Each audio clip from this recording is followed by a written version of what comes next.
Hari ini kita akan belajar ya. Jadi agak sedikit kayak sekolah gitu ya. Belajar mengenai sesuatu yang menarik, mengenai sesuatu yang keren, yaitu mengenai Paulus dan Timotius, saudara. Nah, kemarin saya sempat ngambil survei gitu ya, research gitu ya. Jadi siapa sih Timotius ini? Kenapa Paulus sangat sayang banget sama Timotius ini? Nah, jadi Timotius itu lahir dan dibesarkan di Listra, sebuah kota di Asia Kecil. Lah, Timotius ini ternyata campuran Bapak Ibu Saudara. Antara keluarga, papanya itu orang Yunani, mamanya itu orang Yahudi. Jadi kalau kita ngomongnya ampiang gitu. Sama kayak anak saya ini ampiang gitu ya. Campuran dua etnis gitu ya. Sama kayak itu ya. Kalau orang Jawa bilang itu kan ampiang itu kan kacang Jawa, kacang Cina gula Jawa gitu ya. Ampiang gitu. Nah, ternyata Timotius itu juga seperti itu Bapak Ibu Saudara. Nah, hebatnya itu Timotius itu dapat privilege, dapat keistimewaan. Sehingga namanya itu dimasukkan dalam Alkitab kita gitu ya. Siapa yang pengen namanya masuk dalam Alkitab? Semuanya pengen ya. 1 Hadi Susilo 2 gitu kan. Lah kok Jawa jenenge, kok gak ana Yahudi ini. Jadi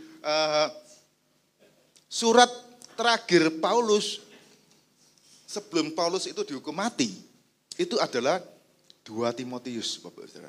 Jadi dia mendapatkan waktu-waktu terakhirnya dengan Timotius itu ya.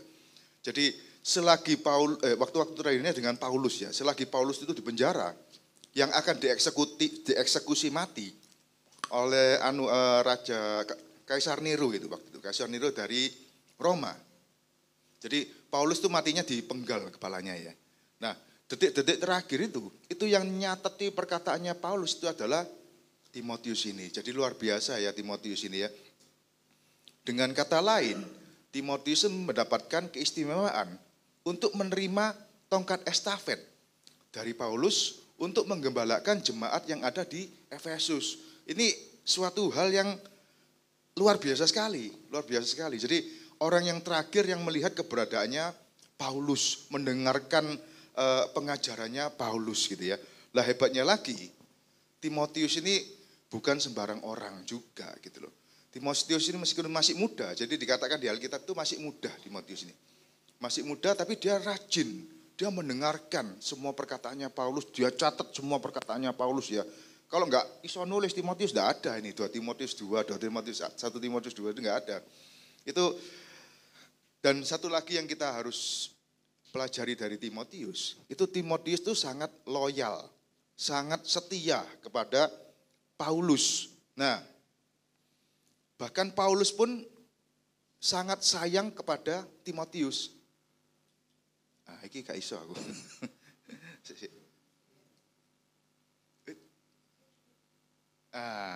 Di dalam kitabnya itu Paulus itu sering memakai kata-kata yang amazing kepada Timotius. Dikatakan anakku yang kekasih dalam iman.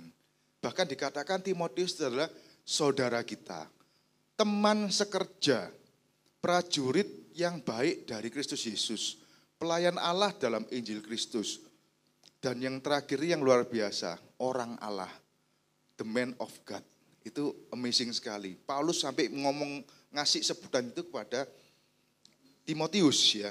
Nah, dalam hal ini, itu saya ingin mengajak Bapak Ibu Saudara sekalian menjadi seperti Timotius di dalam kisahnya Paulus ini.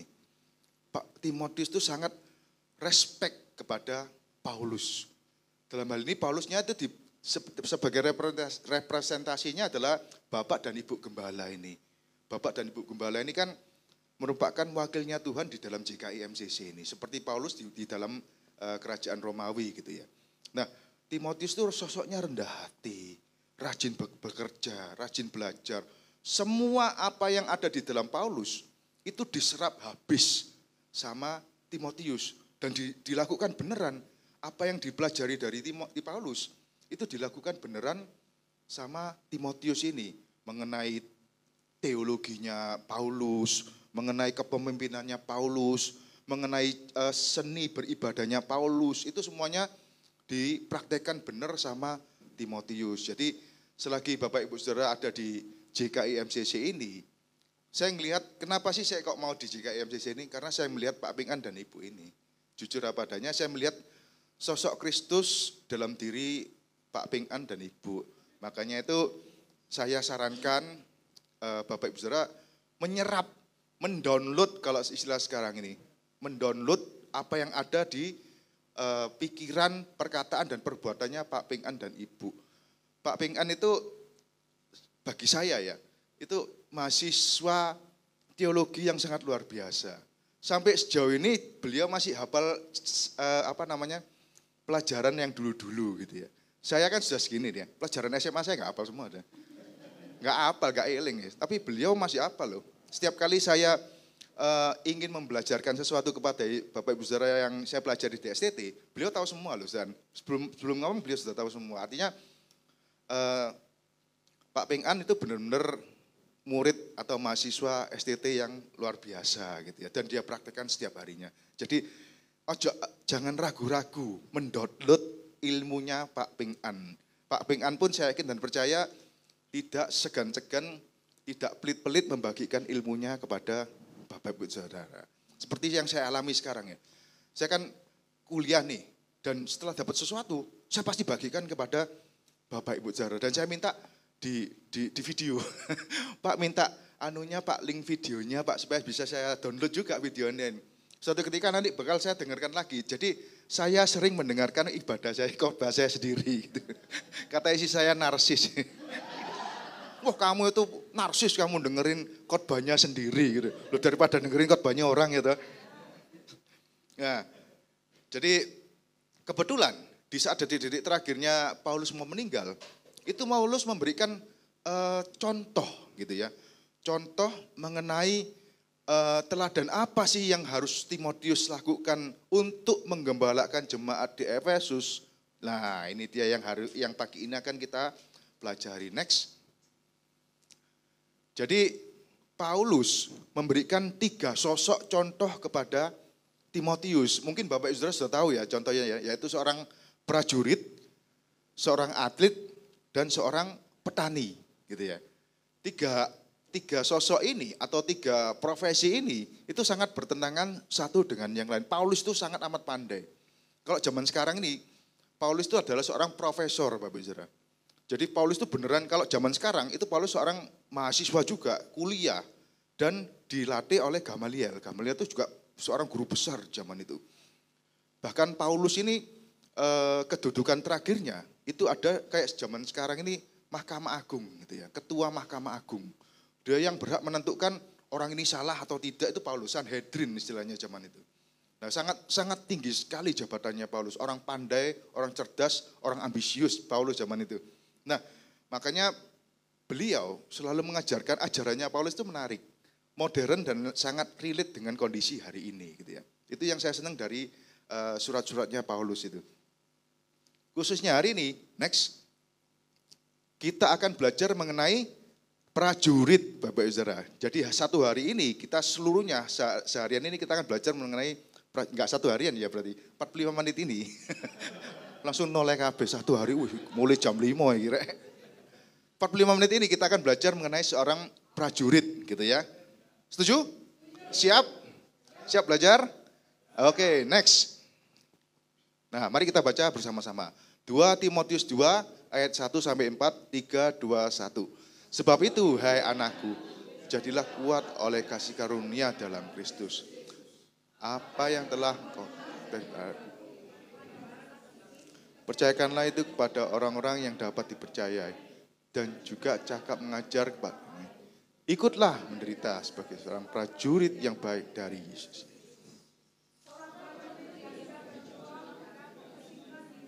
Dengan soal-soal penghidupannya, supaya dengan demikian ia berkenan kepada komandannya. Amin Bapak Ibu Saudara. Nah, Paulus dan prajurit itu enggak terpisahkan. Paulus dan prajurit itu. Paulus itu seringkali ngasih firman, itu selalu ada embel-embelnya stratiotes.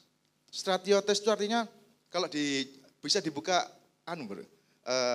Filipi 2 ayat yang ke-25. Contohnya ini, salah satu contohnya ini. Sementara itu gua nggak perlu mengirim Epafroditus kepadamu, yaitu saudaraku dan teman sekerja serta teman apa Bapak Saudara? Seperjuangan. Seperjuangan di sini itu ya tadi itu stratiotes itu. Artinya apa? Sesama prajurit. Wah, seperjuangan benar-benar kita berjuang bersama sebagai prajurit. Yang dimaksud di sini adalah prajurit Bapak Ibu Saudara. Jadi dia menganggap Epafroditus itu sebagai teman satu rekanan prajurit gitu ya. Dan sering sekali Paulus ngomong teman seperjuangan dan teman seperjuangan. Jadi Paulus menganggap pelayanannya itu adalah sebagai suatu bentuk perjuangan Bapak Ibu Saudara. Dan kita semua ini, next. Dan kita semua ini dianggap sebagai Paulus sebagai seorang prajurit. Nah, itu yang ingin Paulus tanamkan kepada kita semua. Kita semua ini adalah prajurit, Bapak Saudara. Nah, saya browsing kemarin. Apa sih tugasnya prajurit Tentara Nasional Indonesia ini? Nah, ternyata ada undang-undangnya, Bapak Saudara. Di dalam Undang-Undang RI nomor 34 tahun 2004 pasal yang ke-7, ayat yang kedua dan ketiga, itu ada 3 tugas utama dari TNI, yaitu menegakkan kedaulatan negara. Kedua, ini yang paling penting, mempertahankan keutuhan wilayah NKRI. Yang ketiga, melindungi segenap bangsa dan seluruh tumpah darah Indonesia dari ancaman dan gangguan terhadap keutuhan bangsa dan negara. Begitu juga Bapak, Ibu, Saudara. Bapak, Ibu, Saudara adalah laskarnya Kristus. Amin. Next. Apa sih tugasnya prajuritnya Kristus itu? Yang pertama adalah, jadi prajurit itu cuma 2 tugas. Mempertahankan dan menyerang. Itu tugasnya prajurit, cuma 2 tok kok. Duduk-duduk itu bukan ngantuk loh, aslinya itu mempertahankan loh. Terus keturun gitu ya. Aslinya dia mempertahankan. Saya kalau ke markas-markas TNI itu ya, itu di depan ada penjagaan tuh bawa senjata gini. Itu enggak duduk, enggak apa selama hampir 8 jam. Berdiri terus. Terus kalau ada komandan datang, dia tegak, siap, ini. Terus gini lagi. Siap, terus gini. Sampai 8 jam itu. Itu capek sekali itu. Dan mereka sanggup melakukannya. Kalau saya enggak sanggup gitu ya. Enggak sanggup. Pemana ya, luwe bilang. Luwe rek.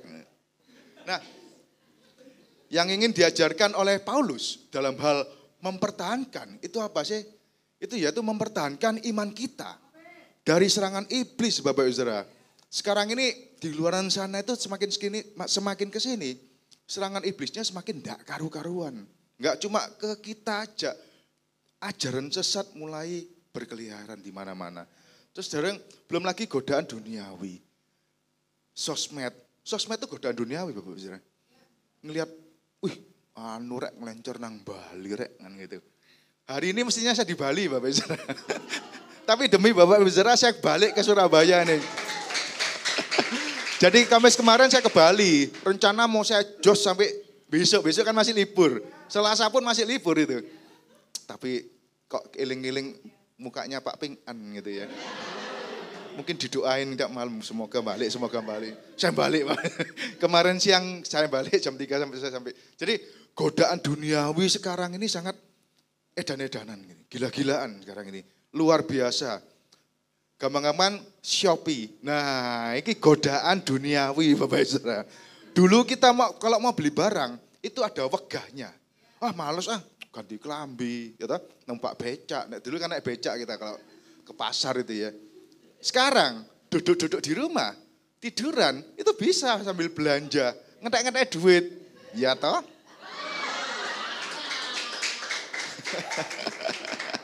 Emak-emak ini ya, padahal gak lapo-lapo loh. Ya toh, mbok bocok Alkitab nek nganggur iki. Aja buka Shopee, TikTok Shop, ya toh. Ya, itulah godaan dunia Bapak Ibu Saudara. Semakin kesini semakin ngeri godaan dunia ini. Dan yang kedua, itu selain bertahan, prajurit itu kalau ada yang mengganggu keutuhan negara, ada yang mengganggu iman kita, kita harus menyerang loh Bapak Saudara. Jangan cuman bertahan. Itu inti yang mau disampaikan Paulus kepada Timotius dalam mengajarkan penggembalaan jemaat di Efesus. Serang kalau perlu. Kita harus melakukan perlawanan. Jangan duduk diam, diserang duduk diam, jangan. Perlawanan, bertahan, nyerang, serang balik istilahnya gitu ya. Menyerang perlawanan terhadap dosa. Dosa itu harus dilawan Bapak Saudara. Kedagingan kita ini harus dilawan. Enggak bisa cuma diam-diaman aja. Semakin kita diam semakin besar godaannya. Semakin kita enggak menyerang balik, gampang-gampang gini. Saya itu kan dulu teman-teman saya, komunitas saya itu kan enggak benar semua. Komunitas clubbing, komunitas enggak karu-karuan semua gitu ya. Sampai sekarang masih diajarin saya. Saya sampai sekarang masih ayo bro, budal bro. Itu kalau kita enggak lawan, mereka enggak berhenti loh. Orang kalau ngajak dosa itu, orang kalau berdosa itu ngajak-ngajak loh. Iya, orang kalau mau melakukan sesuatu yang enggak berkenan di mata Tuhan, itu pasti ngajak-ngajak. Ya toh? Nah, itu kalau kita enggak declare, oh maaf, saya sudah enggak bisa kumpul kamu, lawan. Saya sudah pelayanan, saya sudah mengikut Tuhan, saya sudah mengenal Kristus, lawan semuanya. Kalau enggak dilawan terus tiap hari, tiap jam mau sing nawari berbuat enggak karu-karuan itu. Ya, setuju? Amin. Amin ya. Lawan ya. Yang pertama apa? Bertahan. Bertahan. Diserang apapun kita bertahan. Jangan sampai jatuh, jangan sampai jatuh. Yang kedua, serang itu ya. Itu ideologi seorang prajurit. Next. Nah, ini dia. Di sini ada yang mantan anggota TNI? Enggak ada? Enggak ada ya. Nah, ini adalah dua hal yang harus mereka ikrarkan gitu ya. Yang harus ditaruh di dalam hati mereka di awal mereka masuk sebagai TNI. Yaitu sumpah prajurit dan sabta marga. Kelihatan ya? Oh gede rek. Nah, sumpah prajurit. Setia kepada negara kesatuan Republik Indonesia dan ya. Kelihatan ya? Dan di saat mereka masuk prajurit sebagai TNI, baik TNI maupun Polri ya, dua-duanya ya, itu mereka sudah siap mewakafkan, mengorbankan jiwa dan raga mereka untuk negara. Seorang TNI dan polisi itu seperti itu, gitu ya. Kalau saya untuk istri saya lah, saya wakafkan jiwa dan untuk Tuhan ya nomor satu. Perwakilan itu Tuhan, perwakilan itu Tuhan. Nah, apa namanya? Nah, itulah seorang prajurit Bapak Ibu Saudara. Baik TNI maupun Polri mereka begitu masuk. Saya apa jarine negara lah kasarannya seperti itu. Mau ditaruh dimanapun saya siap. Mau ditugaskan dimanapun saya siap gitu ya. Dan yang paling penting di sini adalah poin nomor 3 Bapak Ibu Saudara. Nah, ini yang paling repot ini. Taat kepada atasan dengan tidak membantah perintah atau putusan. Apa yang terjadi kalau bawahan bantah perintah komandannya? Kalau di Indonesia dikampleng. Saya sering lihat itu. Saya sering lihat komandan-komandan ini yang mukuli, ngaploki sama bawahan itu sering saya lihat. Komandan-komandan yang benar-benar tegas, yang benar-benar disiplin. Itu tidak, tapi mereka bukan karena mangkel ya, bukan karena jengkel ya. Gampang-gampangan kemarin saya dengar cerita gini. Kemarin di Bali itu sebenarnya saya meeting gitu ya. Saya meeting sama salah satu perwira polisi gitu ya. Beliau ditempatkan, ditugaskan di Libanon. Beliau berangkat ke Libanon. Di Libanon itu beliau enggak cuma sebagai komandan polisi Indonesia aja, tapi komandan seluruh kompi gitu, banyak sekali berbagai negara kumpul di sana gitu ya, polisi-polisi. Nah, beliau ngomong, kemanapun kamu pergi, senjata bawaan. Kemanapun kamu pergi, jangan pernah meninggalkan senjata. Karena kalau senjata itu direbut musuh, bisa untuk nembak kamu sendiri. Jadi di sana itu banyak sekali orang yang mati karena senjatanya sendiri. Jadi senjatanya ditinggal. Nah, suatu ketika beliau melihat, loh kok ada senjata keleleran di sini, ditunggu sama. Akhirnya balik orangnya, ngambil beliau, langsung dipukul sama dia, puak itu. Kamu, kan saya sudah bilangin, kalau kemanapun kamu pergi bawa senjatanya. Loh Pak, saya kan ke toilet. Ke toilet pun kamu bawa. Itu aturannya. Kalau kamu ke toilet, ini senjata diambil orang, diambil musuh, kamu bisa dibunuh. Saya menampar kamu supaya kamu ingat. Jadi saya menampar kamu karena saya sayang sama nyawamu. Inti daripada tamparannya komandan itu seperti itu. Karena beliau sayang sekali sama, jangan sampai kalau anak buah mati, itu komandan sangat terluka hatinya. Itu yang terjadi. Makanya itu ada peraturan taat kepada atasan dengan tidak membantah perintah atau putusan. Nah, Bapak Ibu Saudara, kan sudah saya bilang tadi, Bapak Ibu Saudara adalah para prajurit Kristus gitu ya. Berarti Bapak Ibu Saudara punya komandan. Nah, siapakah komandan kita?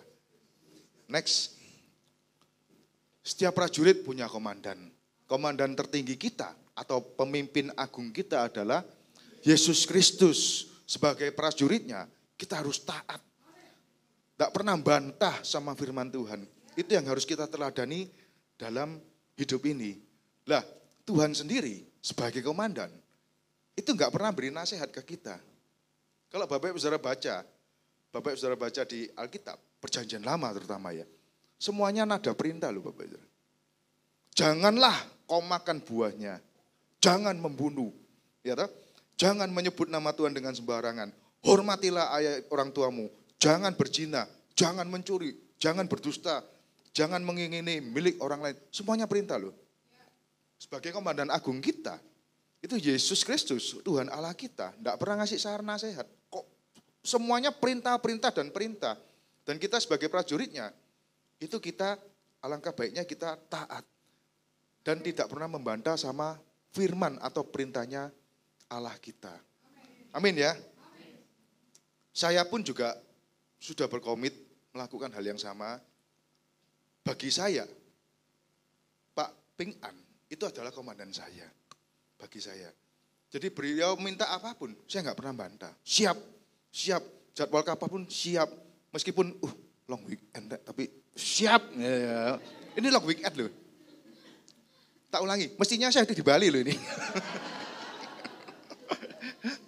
Tapi saya siap apapun yang diperintahkan oleh Pak Ping An. Asalkan permintaannya Pak Ping An, permintaannya Pak Gembala, itu tidak melenceng dari firman Tuhan. Yakin ya Bapak Ibu Saudara ya? Apapun yang diminta Pak Ping An, selama sesuai firman Tuhan, jalankan. Siapa tahu Tuhan pakai Pak Ping An untuk menegur kita. Siapa tahu Tuhan pakai Pak Ping An untuk memproses kita. Itu yang saya tangkap dari prajurit ini. Next, pelajaran ketiga. Nah, ini yang paling penting Bapak Saudara. Ini adalah pasukan Pas Pampres, pasukan pengaman presiden yang lagi mengamankan, ya, jadi Pas Pampres itu dibagi macam-macam. Ada presiden, wakil presiden, dan protokoler negara, protnek gitu ya. Protnek itu misalnya kedubes, tamu-tamu asing yang datang ke Indonesia. Itu kalau mati perang Bapak Saudara. Kalau sampai presiden Rusia ke Surabaya atau ke Indonesia gitu ya. Tiba-tiba dia ditembak di Indonesia, perang ceritanya. Makanya itu kita khawatir sekali. Pas Pampres itu benar-benar menjaga tamu-tamu negara ini. Dan Pas Pampres itu kita bisa menganggap, kita bisa mengistilahkan mereka sebagai tameng hidup. Jadi kalau ada peluru orang mau nembak presiden atau tamu negara, beliau yang pasang badan duluan gitu ya. Nah aku kena sik paling gede soalnya. Dan itulah istilah daripada Pas Pampres. Nah kalau di Amerika lebih parah lagi. Amerika lebih gila lagi Bapak Saudara. Amerika semua tentaranya itu dipanggilnya GI, GI. GI tahu ya, GI Joe kalau orang-orang sing ada filmnya, ada segala macam GI. GI itu istilahnya government issue. Artinya apa? Punya pemerintah. Bukan punya istrinya, punya pemerintah ini. Bukan punya suaminya, punya pemerintah. Jadi tentara Amerika itu punya pemerintah sudah. Anda berani mendaftarkan diri jadi tentara, Anda punya kami. Kemanapun kami tempatkan, kemanapun kami suruh, kamu harus siap menerima perintah tersebut. Itu istilah daripada tentara. Siap mati, siap menjadi tameng hidup. Kalau begitu dia sudah mendaftar jadi tentara atau polisi, udah tubuhnya ini bukan miliknya lagi. Milik negara kalau di Amerika itu. Oke, begitu juga dengan kita Bapak Saudara. Kita sebagai prajurit Kristus, kita sebagai laser Kristus, begitu kita sudah menerima Yesus sebagai juru selamat, maka tubuh kita ini bukan punyanya kita lagi. Tubuh kita sudah punyanya Kristus. Kemanapun Kristus menyuruh berangkat meskipun tidak enak. Meskipun tidak enak. Tidak enak loh. Di tubuh kita ini tidak enak loh. Mengikuti firman Tuhan itu. Capeknya setengah mati. Minggu jam segini enak turu. Oh iya toh. Jam 12 baru bangun. Minggu loh. Dulu saya seperti itu. Saya Sabtu dugem, minggunya bangun jam 12, baru makan kan gitu. Itu yang saya alami. Untuk merubah kebiasaan itu enggak enak di tubuh kita. Tetapi setelah saya baca firman, saya tahu bahwa tubuh kita ini bukan punyanya kita. Tubuh kita ini punyanya Kristus. Next. Di 1 Korintus 6 ayat 19 sampai 20. 3, 2, 1. Atau tidak tahukah kamu bahwa tubuhmu adalah bait Roh Kudus yang diam di dalam kamu. Roh Kudus yang kamu peroleh dari Allah dan bahwa kamu bukan milik kamu sendiri sebab kamu telah dibeli dan harganya telah lunas dibayar. Karena itu muliakanlah Allah dengan tubuhmu. Nah itu Bapak Ibu Saudara. Jadi kita jangan lupa bahwa tubuh kita ini bukan punya kita. Jangan melakukan hal yang aneh-aneh dengan tubuh kita. Perilaku kita, perkataan kita, pikiran kita, itu benar-benar dipelihara gitu ya. Agar sesuai dengan firman Tuhan. Amin. Next, yang keempat. Nah, perjuangan prajurit itu sangat berat. Di Efesus 6 dikatakan, di Efesus 6 ayat yang ke-12 dikatakan, karena perjuangan kita bukanlah melawan darah dan daging, tetapi melawan pemerintah-pemerintah, melawan penguasa-penguasa, melawan penghulu-penghulu dunia yang gelap ini, melawan roh-roh jahat di udara. Tidak kelihatan dong musuh kita ini. Jangan melawan darah dan daging, melawan sesama manusia, itu maksudnya ya. Gegeran ambil bojone kita, suaminya kita, si gegeran naik. Kamu, enggak ya, aman ya? Aman ya, soalnya gak petuk. Nek ketemu ya geger yuk. Ngapain kita capek-capek berantem sama pasangan kita itu. Sama anak cucu kita, menantu kita, tetangga kita, koncone kita, komunitas kita gitu ya. Saya tuh kemarin mengadakan acara bukber untuk anak buah saya gitu ya, karyawan saya. Itu saya ngundang MC gitu ya. Lah MC-nya nih waria gitu. Waria dia. Lah dia ngomong gitu. Saya tuh sering dirasani ambek tonggo-tonggo gitu ya. Loh, namanya Heri. Namanya Heri. Loh, mosok Her? Di Surabaya iku sih ono kayak ngono. Loh iya, Pak. Kalau saya miskin dikata-katain, melarat miskin, gak ada duit ngono macam-macam. Loh, mosok sih kayak ngono Surabaya iki? Tak pikir nang iya, Pak, di daerah saya tuh masih seperti itu gitu ya. Masih sering rasan-rasan, kok nek soge diomong, oh nyolong iki. Oh iki babi ngepet iki. Wis ngono iku jarene. Walah, ya jadi budaya seperti itu masih ada gitu loh di Surabaya itu. Masih rasan-rasan segala macam itu. Alangkah baiknya ketika kita menjadi laskarnya Kristus, terus gak perlu budaya-budaya seperti itu. Kita fokusnya musuh kita itu bukan tetangga kita kok. Musuh kita ngapain kita cari musuh di sekitar kita nih. Musuh itu datang sendiri tanpa kita cari. Setuju ya? Yang duduk manis diem aja kayak musuh nih kok. Iya toh? Kita melakukan hal yang baik pun belum tentu orang lain seneng kok. Jadi kita tidak bisa membahagiakan semua orang. Kita memberikan suatu keputusan yang menurut kita baik untuk semua orang. Pasti ada satu dua orang yang tidak berkenan gitu ya. Tidak semua orang bisa happy gitu ya. Nah daripada seperti itu, mending kita melawan musuh-musuh yang ada di udara nih. Roh-roh jahat di udara. Itu banyak sekali Bapak Ibu Saudara. Diem-diem gitu banyak sekali yang menyerang kita. Jadi hemat tenaga kita untuk sesuatu yang berkenan di mata Tuhan gitu ya. Perjuangan kita tuh enggak cuman weker-wekeran ambil tonggo, untuk ngone. Jadi di 2 hari yang lalu pun juga sama gitu ya. Di WA saya, grup WA SMA saya, berantem beneran, lopo arek-arek. Saya kan ketua alumninya SMA saya gitu loh. pada lapor ke saya semua gitu. Perkara mek kata-kata goblok gitu. Gara-gara kata goblok berantem satu grup. Kere-keran gitu. Satu bela ini, wah suka karu-karuan, suka karu. Cek nganggure ngono lho. Mbok yo buka Shopee ngono.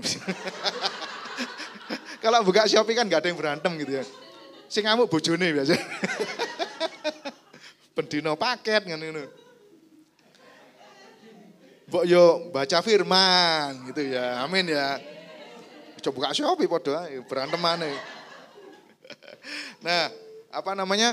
Itu Bapak Ibu Saudara, hemat-hemat tenaga Bapak Ibu Saudara untuk sesuatu yang berguna. Karena perjuangan prajurit Laskar Kristus itu sangat berat. Perlawanannya itu enggak kelihatan musuhnya. Roh-roh jahat yang ada di udara. Oke, next. Nah, tapi jangan khawatir Bapak Ibu Saudara. Sebagai seorang prajurit, begitu juga di dalam TNI, komandan kalau nyuruh prajuritnya berangkat perang, itu pasti dipersenjatai. Kelihatan ya? Nah, kalau diambil singkatnya, next. Nah, itu kalau di dalam Efesus 6 ayat 13 sampai 18, itu kita dikasih senjata berbagai macam Bapak Ibu Saudara oleh Tuhan itu. Yaitu ikat pinggang kebenaran. Kita selalu mengatakan hal-hal yang benar. Hal-hal kebenaran firman Tuhan. Itu yang harus kita bawa sebagai senjata untuk melawan roh-roh jahat yang ada di udara ya. Yang kedua, baju sirah kita adalah keadilan. Jangan pernah, kemarin saya juga, jadi kemarin tuh jujur ya, enggak tahu kenapa kemarin tuh saya banyak mendapatkan bahan khotbah untuk hari ini gitu ya. Selama saya di Bali tuh ternyata memang harus ke Bali gitu ya. Karena bahan khotbah yang saya dengar dari kemarin itu saya bawa ke sini semuanya. Oleh-oleh saya dari Bali ya. Mending pia apa khotbah? Pia. Nah, kemarin ada jelek gini. Ini bicara masalah keadilan gitu ya. Saya tuh sering lihat Pak. Jadi ada seorang yang saya dalam tanda petik saya injili gitu ya. Saya tuh sering lihat Pak. Itu percuma pendeta itu. Di atas mimbar ngomongnya kasih gitu ya. Tapi pembantunya ngomong ke kita. Waduh bosku jahat setengah mati. Itu percuma gitu loh. Jadi di manakah kata-kata keadilannya ini? Di depan orang dia begitu luar biasa. Seakan-akan dia seorang yang baik apa enggak. Gampang-gampang kalau mau ngeliat orang itu baik apa enggak. Ya dari sopir dan pembantunya ini. Sopirnya gonta-ganti enggak? Pembantunya gonta-ganti enggak? Nah gonta-ganti sebulan sekali ganti ya. Maklar nah itu. PJTKI. Jadi kalau pembantunya gonta-ganti, sebenarnya gonta-ganti berarti something wrong, ada yang enggak beres dengan hatinya gitu ya. Dia tidak bisa memberikan yang terbaik. Dia tidak bisa menganggap anak buahnya ini sebagai saudaranya gitu ya. Pegawai saya itu awet-awet. Pegawai saya itu awet-awet. Ada yang ikut saya minimal, paling lama itu ada yang ikut saya 45 tahun. Sampai sekarang. Dari zaman saya kecil sampai papa saya sampai saya itu masih ikut gitu ya. Bahkan kapan lalu itu ada seorang pegawai saya itu dipaksa sama orang tuanya untuk berhenti gitu ya. Karena harus membantu orang tuanya nandur di desa. Ya, laki-laki waduh ya gitu. Karena dipaksa harus pisah dengan saya dan teman-temannya sekantor. Si laki-laki besar gede itu nangis. Nangis karena saya sudah merasa nyaman Pak di sini katanya. Ya puji Tuhan kalau kamu nyaman, kapanpun kamu mau kembali kerja di sini, saya tetap terima, saya bilang gitu. Akhirnya dia legowo, akhirnya dia mau balik ke desanya untuk bantu orang tuanya. Jadi itu yang dimaksud dengan keadilan gitu ya. Kita harus adil dengan semua orang yang ada di sekitar kita. Baik itu bawahan kita maupun teman kita, adil sama rata. Saya tidak pernah membedakan apa yang saya makan, itu yang dimakan pembantu rumah tangga saya. Saya bilang seperti itu, saya makan kue, kamu makan kecuali babi. Kecuali babi guling ya. Itu enggak saya berikan. Yang haram-haram enggak saya berikan, saya makan sendiri. Yang ketiga kasut kerelaan. Nah ini penting sekali Bapak Ibu Saudara. Kerelaan itu artinya apa? Bapak Ibu Saudara kan sudah diberkati nih. Rela enggak memberkati orang lain.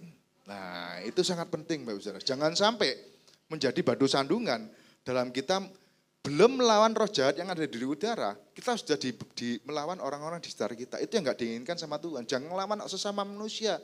Musuhmu itu roh jahat yang ada di udara. Untuk melindungi kita butuh sebuah perisai. Yaitu perisai Iman, Bapak Saudara. Itu yang selalu melindungi kita dari serangan roh jahat yang ada di udara. Yang ketiga ketopong ini helm. Dan helm hubungannya sama keselamatan, ya. Jadi Bapak Ibu Saudara kalau naik sepeda motor pakai helm, ini hasilnya. Jangan sampai jatuh, kepalanya pecah, meninggal Bapak Ibu Saudara. Jadi Tuhan pun memberikan kita suatu alat perang berupa ketopong keselamatan. Ketopong yang selalu menyertai perjalanan Bapak Ibu Saudara dalam berperang. Yang ketiga pedang. Nah ini yang enggak kelihatan karena musuh kita roh, maka kita harus melawannya memakai roh juga Bapak Ibu Saudara. Oke, next. Yang terakhir. Nah ini paling penting Bapak Ibu Saudara. Paling penting ini. Prajurit itu selalu waspada. Ini yang terakhir. Kita baca ya, 3, 2, 1. Sadarlah dan berjaga-jagalah.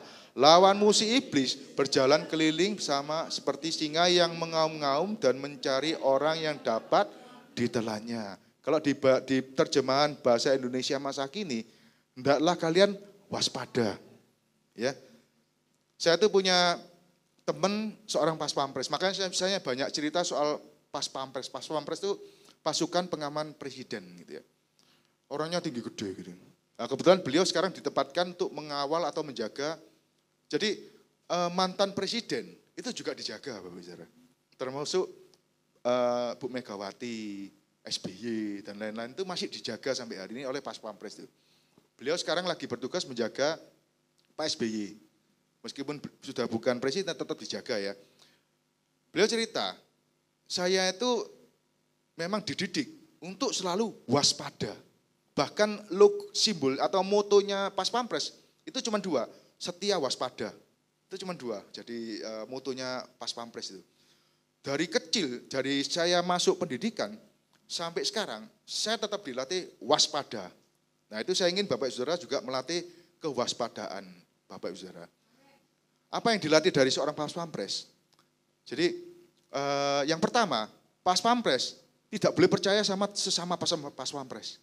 Sama temennya tidak boleh percaya. Harus waspada sama temannya. Siapa tahu ini musuh gitu loh. Itu seorang Pas Pampres. Dan yang kedua, yang paling ya menurut saya asik juga sih. Kebiasaan yang ada di satuan itu terbawa sampai rumah loh. Apa yang dia lakukan, dia pelajari di Pas Pampres itu kebawa sampai di dalam rumah tangga mereka. Ya. Itu dia cerita.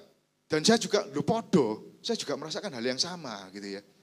Pas Pampres itu kalau jalan di mall, istri dan anaknya di depan, dia di belakang. Sambil tengok-tengok gini. Kebawa loh, sampai di depan sehari-harinya dia tetap waspada gitu. Gitu ya. Begitu kalau sudah mau masuk restoran atau masuk toko, dia maju duluan. Periksa dulu restorannya, tokonya gitu. Nah, itu saya juga sama, saya juga karena sering kumpul sama mereka, saya pun juga sama gitu loh. Kalau di mall saya juga tengok-tengok gini, ono lanang sing dolok enggak iku? Dolok bojoku enggak? Begitu sampai itu saya masuk duluan gitu ya.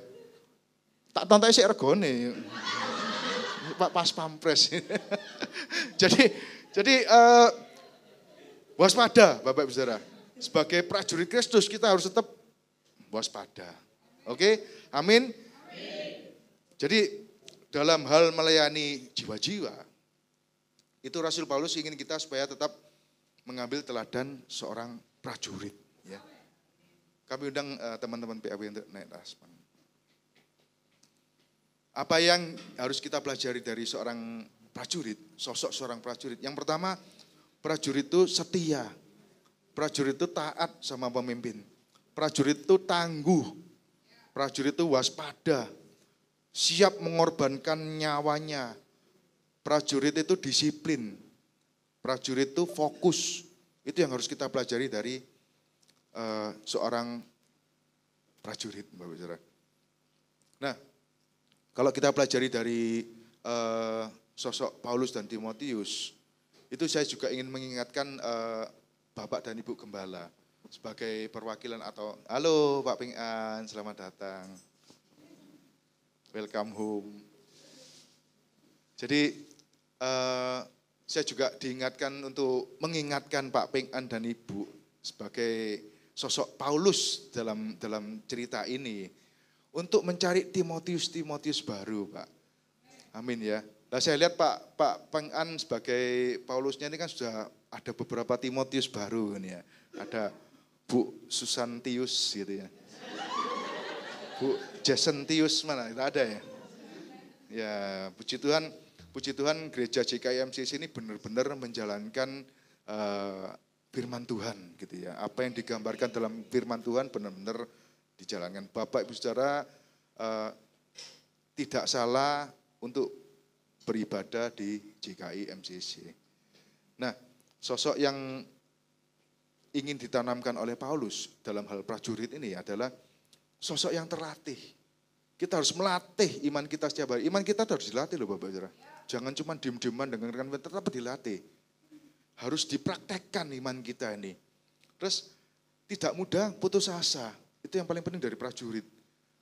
Dan yang saya paling ingat dalam prajurit, beliau-beliau ini, kalau berpikir, itu pikirannya taktis. Pokoknya to the point. Mereka nggak bertele-tele mereka itu. Paulus ingin mengajarkan kepada kita supaya kita itu lebih berpikir taktis, nggak terlalu bertele-tele. Wah, kok anu ASEAN nggak yo gereja nih ya? Waduh, iki nggak yo?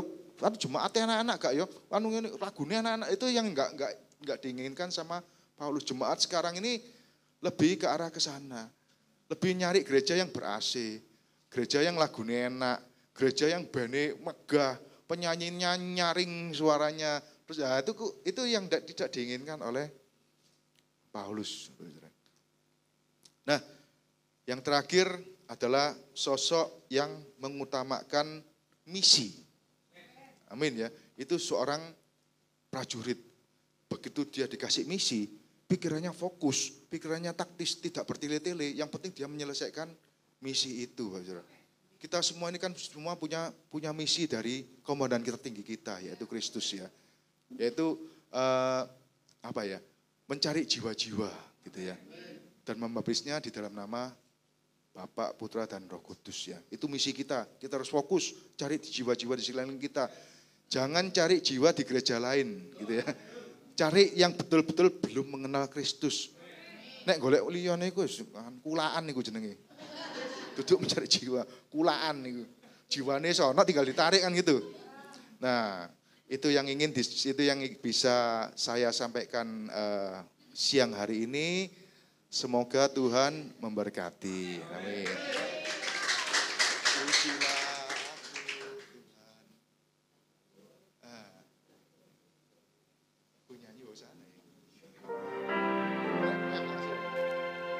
Ku nyanyi Hosana bagi Rajaku yang duduk di tahta. Aku muliakan dan ku layani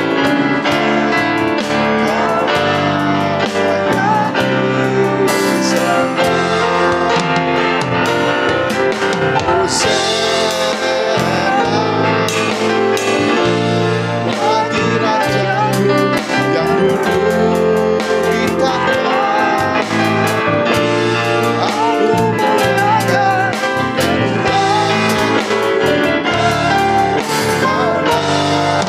melayani semua. Mari kita berdoa.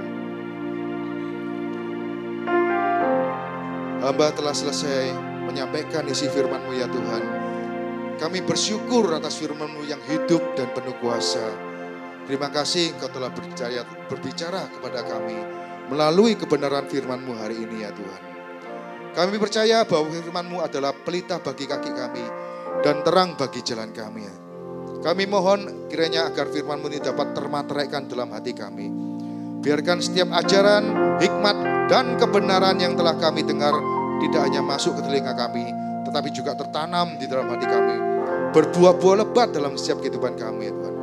Berikan kami kekuatan dan hikmat untuk tidak hanya menjadi pendengar firman, tapi sebagai pelaku firman, sebagai prajurit Kristus yang taat, setia, dan hormat kepada-Mu ya Tuhan. Apapun keputusan-Mu, apapun firman-Mu, apapun yang telah Kau perintahkan pada kami kami tidak akan membantahnya sedikit pun ya Tuhan. Kami ingin menjadi seorang prajurit Kristus yang selalu waspada buat bahaya-bahaya di sekitar kami ya Tuhan. Kami ingin menjadi seorang prajurit yang siap mengorbankan tubuh kami untuk kemuliaan nama-Mu ya Tuhan. Dan kami tahu tugas kami tidak mudah, tugas kami sangat berat, dan kami yakin dan percaya Engkau memperlengkapi kami dengan senjata-senjata yang luar biasa ya Tuhan. Kau perlengkapi kami untuk melakukan perlawanan kepada roh-roh jahat yang ada di udara ya Tuhan. Perlengkapi kami dengan ikat pinggang kebenaran, baju sirah keadilan, kasut kerelaan ya Tuhan untuk mengabarkan Injil damai sejahtera, juga perisai iman, juga ketopong keselamatan, dan yang paling penting adalah pedang roh untuk melawan roh-roh jahat yang ada di udara ya Tuhan.